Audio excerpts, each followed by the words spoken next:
అవి తెలిసి చేస్తావా తెలియక చేస్తావా, లేదా వాళ్ళు అలా చేస్తున్నారని నువ్వు అలా కంటిన్యూ అవుతున్నావో తెలియదు, కానీ నువ్వు చేసే కొన్ని పద్ధతులు ఉన్నాయి చూసారా, ఈ పద్ధతులు దేవుని ఇష్టాన్ని నెరవేర్చవు. వాళ్ళు వర్తిల్లరు, వాళ్ళు పాడైపోతారు. ఎందుకంటే దేవుని గౌరవం. నేను ఒక అమ్మాయి మెచ్యూర్ ఫంక్షన్కి వెళ్ళాను, అమ్మాయి కూర్చోబెట్టాను, వాక్యం చెప్తున్నాను, వాక్యం అయిపోయింది. తర్వాత నేను ప్రార్థన చేసినాకమ్మా, నేను ప్రార్థన చేసి జీవించినాక మీ తల్లిదండ్రులు, మీ నాయనమ్మ తాతయ్య, అమ్మమ్మ తాతయ్య, పెద్దలు ఎవరున్నారు మొదట దేవుని నామంలో జీవించిన తర్వాత మీరు చేతులని అన్నారు. అసలు వాక్యం వచ్చేసారు, వాళ్ళ మీద అక్షంతలు వేసేసారు, వాళ్ళు చేశారు, చేసేసారు. నేను అన్నాను, అక్షంతలు అయిపోయింది అన్నాను, నేను పసుపు చేశారు, అన్నీ చేసేసారు. కారణం నాకేం అర్థం కాదు. అందుకే నేను చెప్పాను, దేవుడికి సమయం ఇచ్చారు మీరు. సేవకుడు వచ్చాడు మీ పక్షం, దేవుని పక్షం. దేవుడు మొదటగా ఆమెను దైవ వాక్యముతో హెచ్చరించి విధానపరమైనటువంటి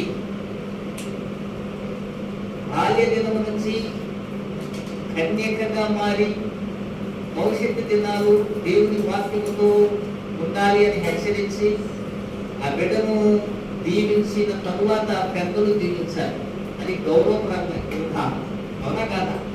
కానీ వాళ్ళు వచ్చారు, అక్షంతలు వేసారు, చేశారు. నేను అన్నాను, ఇక నేను దీవించేది ఏమీ లేదు, మీరు చేసేసారు. సేవకుడు దేవుని పక్షంలో వస్తా, సేవకుడికి ఇవ్వాల్సిన సమయం అది. ఎందుకనంటే దేవుని చిత్తము ఆ బిడ్డ పట్ల, నీ ఇంట్లో నీ బిడ్డల పట్ల, నీ పట్ల మీరు ఏర్పాటు చేసుకున్న కార్యక్రమాలలో దైవికమైనటువంటి సమయం అది పూర్తయిన తర్వాతే మీ క్రమాలను పాటించాలి. అలాంటిది లేదు ఈ రోజున.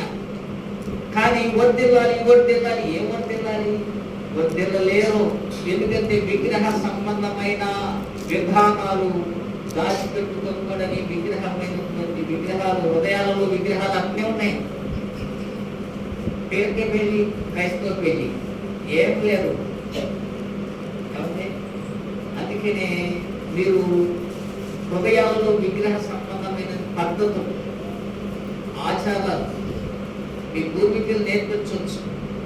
నేను ఒకటి చెప్తాను మీకు. మా ఇంటి దగ్గరలో చాలా మంది ఇంటికి గుమ్మడికాయలు కట్టుకున్నారు వాళ్ళ ఆచారాల ప్రకారం. కట్టుకోవడం తప్పుగా కట్టుకున్నారు వాళ్ళు, నాకు ఇష్టమైంది. నాకు అనిపించింది అలా చూసినాను. వాళ్ళు ఎందుకు గుమ్మడికాయలు కట్టుకుంటారో తెలుసా? ఇసుక బొమ్మలు కట్టుకుంటారో తెలుసా?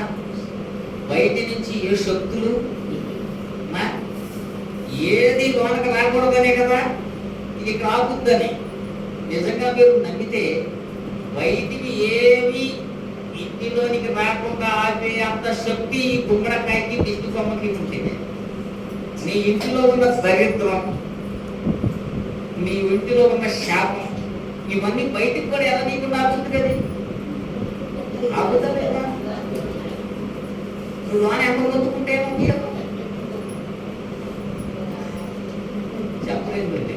నువ్వు బాగా చిచ్చి అని నువ్వు చిరాకించుకొని దరిద్రం ఈ దరిద్రం ఎంత నీది కానీ దాన్ని తెచ్చిపెట్టింది ఎవరు?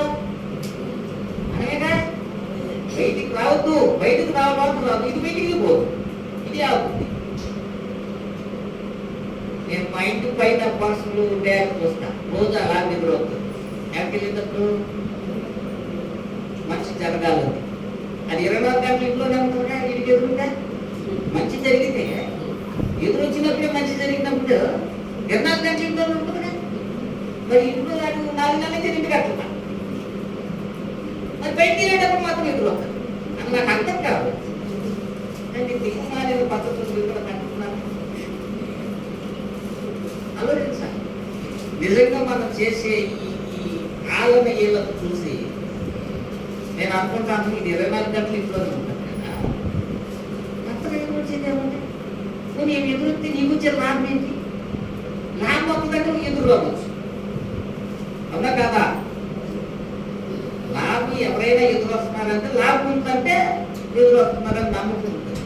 మరి ఎక్కడ దరిద్రం అక్కడే, ఎక్కడ అప్పులు అక్కడే, ఎక్కడే అన్నీ అక్కడే ఉంటాయి. ఎందుకు అర్థం జనాలు?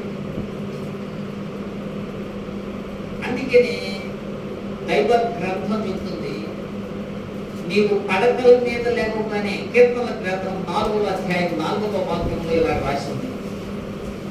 కీర్తనల గ్రంథం 4వ అధ్యాయం, భయము నుండి పాపము చేయకుడి, మీరు పడకల మీద ఉండగా మీ హృదయములలో ధ్యానము చేసుకొని ఓరకుంటుంది. ఎంత చక్కటి మాట చెప్పాడు. మీ పడకల మీద ఉండగానే ధ్యానం చేసుకుంటారు.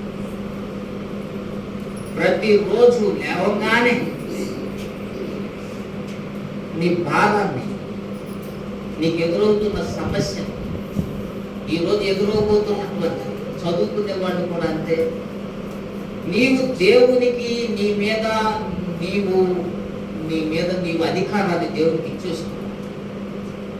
నీ భర్తని దేవునికి సమర్పించాలి, నీ బిడ్డలను దేవునికి సమర్పించాలి. అలా చేసి నువ్వు మౌనంగా ఉండు అని అన్నాడు. దానికి ముందు ఒక మాట చెప్పాడు, మీరు పాపం చేయకుండా చేయాలి ఈ ప్రార్థన. అందుకనే దోషాన్ని ఆదాము దాచుకున్నట్లు నేను దాచుకుంటే అది ప్రమాదం.